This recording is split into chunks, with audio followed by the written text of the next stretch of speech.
नमस्ते। Silent wisdom channel पर आपका स्वागत है। मैं मुनी। आज मैं आपकी मुलाकात कराना चाहती हूँ मेरे पापा श्री राम कुमार गर्ग के बहुत ही अभिन्न मित्र श्री वी.के. शर्मा। शर्मा अंकल की आध्यात्मिक यात्रा रिटायर होने के बाद शुरू हुई और बहुत जल्द ही पूरी भी हो गई। तो आज हम उनके मुंह से खुद सुनेंगे कि वो यात्रा कैसी रही। बहुत ही अच्छे अनुभव हैं और बहुत ही अच्छा ज्ञान है। तो मुझे बहुत खुशी है आप सबको शर्मा अंकल से इंट्रोड्यूस कराने के लिए। आशा है कि आप इनका अनुभव सुन के, इनकी यात्रा सुन के इंस्पायर होंगे और इनके लिखे हुए लेख आप क्लैरिटी देंगे आपकी आध्यात्मिक यात्रा पर। नमस्ते अंकल।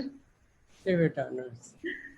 बहुत बहुत आपका स्वागत है चैनल पर और बहुत खुशी है मुझे कि आज हम ये बात कर पा रहे हैं और ये वीडियो बना पा रहे हैं आपके लिए, जो कि बहुत लोगों को बहुत इंस्पायर करेगा। और आपके इतने अच्छे एक्सपीरियंसेस, आपकी इतनी अच्छी जर्नी रही है, तो मेरी आपसे एक रिक्वेस्ट रहेगी कि आप शेयर कीजिए कि कैसे आपकी आध्यात्मिक यात्रा शुरू हुई, कैसा रहा, जो भी आप शेयर करना चाहेंगे, बहुत अच्छा लगेगा। बेटा, जब मैं रिटायर हुआ, रिटायर होने के बाद मैंने सोचा कि मुझे क्या करना है। फिर मेरी शुरू से लगन थी कि मैं जानना चाहता था कि मैं कौन हूँ। क्या सिर्फ मैं शरीर हूँ, बॉडी हूँ, माइंड हूँ और हार्ट हूँ, या बोन्स और फ्लैश का एक परिंदा हूँ। तो इसके लिए मैंने बहुत कोशिश की। मैं कई आश्रमों में घूमा, कई संतों से मिला, लेकिन कहीं से मुझे कुछ नहीं मिला। अंत में मैंने क्या किया, एक मंदिर है हमारे सेक्टर में, मैंने उसमें हवन करना शुरू किया। और उस हवन में भी मैं देखता था वो पुजारी, कई महीने तक मैंने वो हवन किया। पुजारी को मैंने साथ मिला लिया, पुजारी हवन कराता था, लेकिन जब वो स्वाहा कहता था मैं भी स्वाहा कहता था, मेरा ध्यान कहीं और होता था, मन कहीं और होता था। फिर मैंने वो भी सोच लिया कि इससे मुझे कुछ मिलने वाला नहीं है। फिर एक हमारे जो मित्र हैं, वो फैमिली फ्रेंड है, उनके साथ मैं वृंदावन गया। वहाँ उनके जो गुरुजी हैं उनसे मिला। वो कहने लगे बिरला भी मेरा शिष्य है और सिंघानिया भी मेरा शिष्य है, आप पूछिए जो पूछना चाहते हैं। मैंने उनसे कुछ पूछा, मैं कौन हूँ। उन्होंने कोई उत्तर नहीं दिया सेटिस्फैक्ट्री। तो फिर मैंने कहा इनके पास भी कुछ नहीं है। मैं इसी तरह से भटकता रहा और ऋषिकेश में हर साल जाता था और परमार्थ निकेतन आश्रम में ठहरता था। वहाँ मैंने एक संत मुझे मिले जिनका नाम स्वामी सनातन तीर्थ है। उन्होंने मुझे बताया, उनसे भी मैंने यही सवाल पूछा कि मैं कौन हूँ। तो उन्होंने कहा कि आप स्वयं हैं, ईश्वर, परमात्मा, आप, मैं और ये संसार, हम सभी एक हैं, कोई भी अंतर नहीं है। फिर मैंने उनसे पूछा मैं ये कैसे जानूं। तो उन्होंने मुझे एक किताब बताई कि ये जो है आई एम दैट करके है, ये किताब पढ़िए आप। मैंने वो किताब पढ़ी।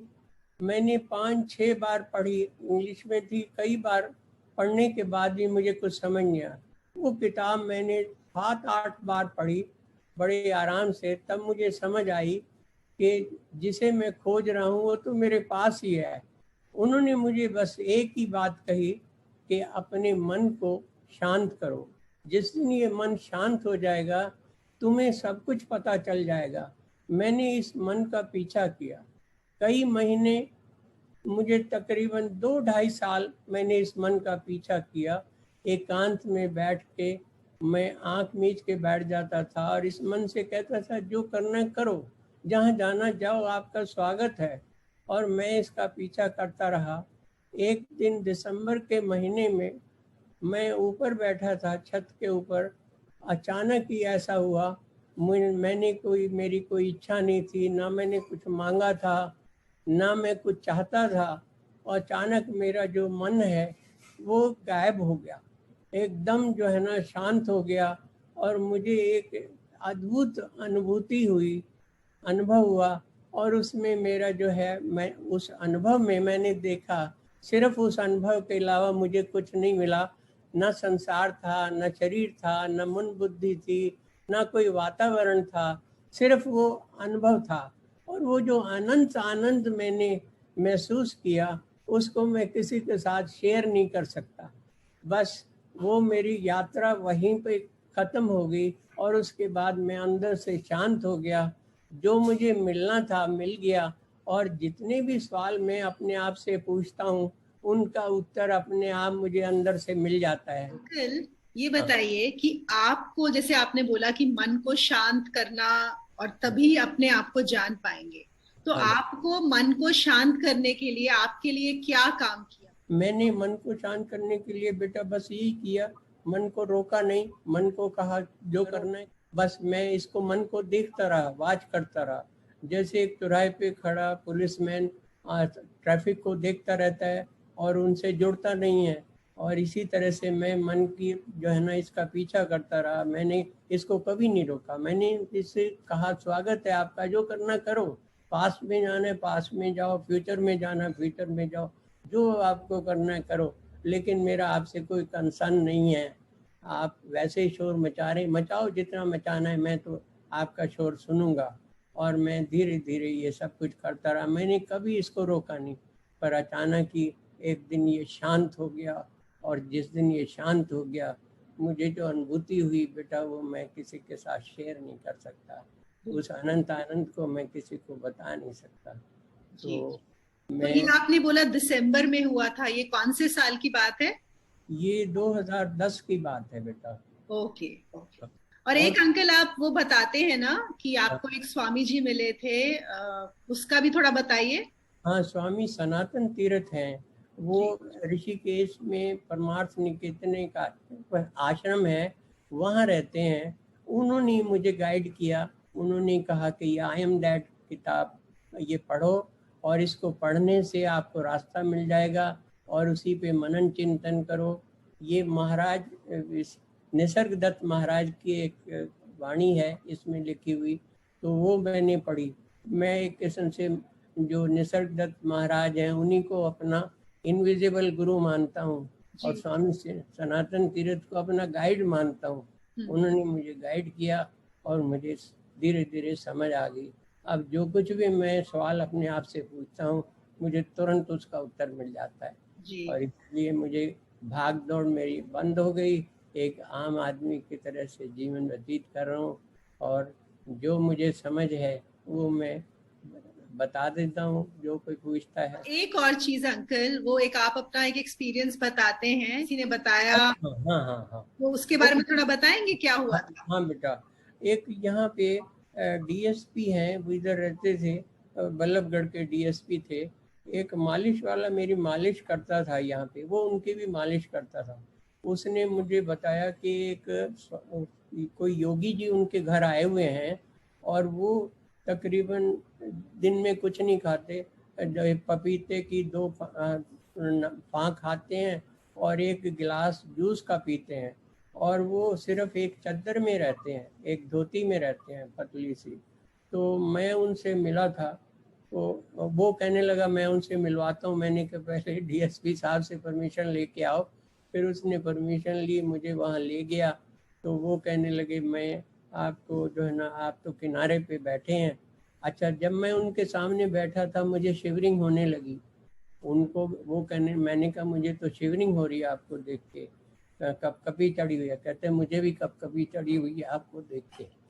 तो फिर कहने लगे आप 3 दिन बाद आना, और लूज कपड़े पहन के आना, मैं शक्तिपात करूँगा। और आपकी जो यात्रा है, आप किनारे पे खड़े हैं, बस छलांग लगाने की ज़रूरत है, तो आप जो है ना इस तरीके से आना। मैं गया, कहने लगे वाइफ को साथ लेके आना, और एक शॉल भी साथ लाना।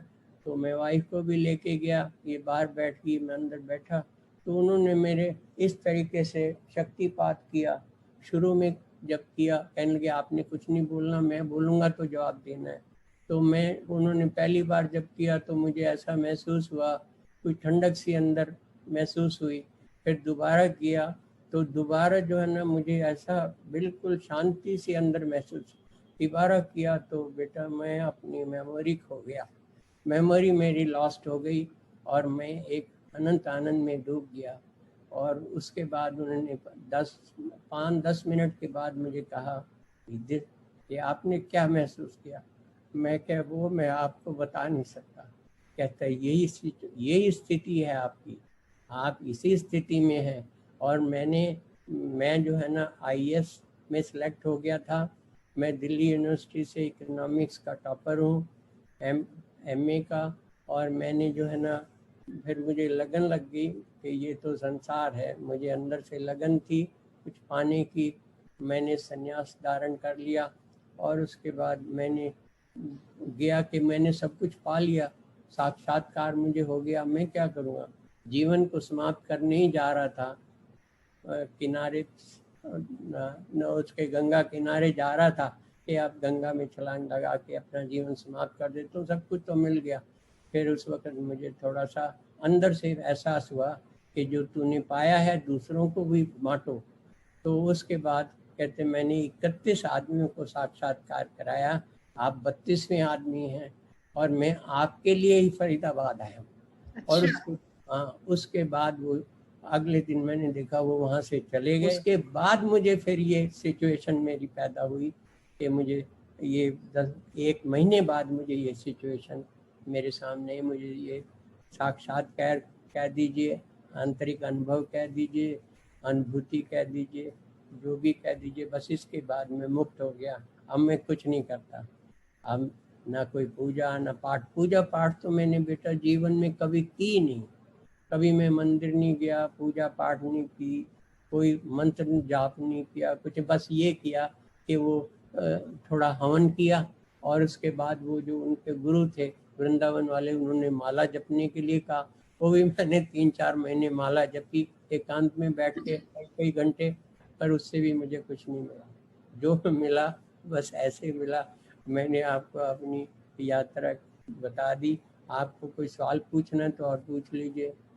जी बहुत बहुत धन्यवाद अंकल, बहुत अच्छा लगा। तो आप जो बोल रहे थे कि दिसंबर पहले आपने मन को साक्षी भाव से देखते रहे बहुत टाइम तक, मतलब जो आपकी मेन साधना जिस चीज ने आपको हेल्प किया। उसके बाद ये स्वामी जी मिले जिन्होंने आपको शक्तिपात दिया, और उसके 1 महीने बाद आपको वो जो अनुभव हो गया, और तब से आप उसी अनुभव मतलब उसी में स्थित हैं। उसी में साक्षी भाव में स्थित हैं। जी बहुत अच्छा लगा। थैंक यू सो मच कि आपने ये सब शेयर किया। तो ये बहुत लोगों को बहुत इंस्पायर करेगा। लेख हैं, उनका लिंक भी मैं यहाँ पे शेयर करूंगी कि लोग पढ़ सकते हैं, सबको क्लैरिटी मिलेगी उनको पढ़ के कि कैसे आगे चलना है। क्योंकि बहुत सारे लोग हैं जो आध्यात्मिक मार्ग पर चल रहे हैं, पर यही होता है कि समझ में नहीं आता कैसे चले, क्या सही है क्या गलत है। जब तक अपने आप को नहीं जानते तब तक तो ये चला ही रहता है कि मुझे क्या करना चाहिए, क्या मुझे पूजा पाठ हेल्प करेगा, या मुझे हवन हेल्प करेगा, या बुक पढ़ना, या ध्यान, या साक्षी भाव, जो भी क्या हेल्प करेगा। तो सब इसी उसमें रहते हैं। तो thank you so much uncle. बहुत बहुत धन्यवाद बेटा। God bless you, God bless you. Thank you so much.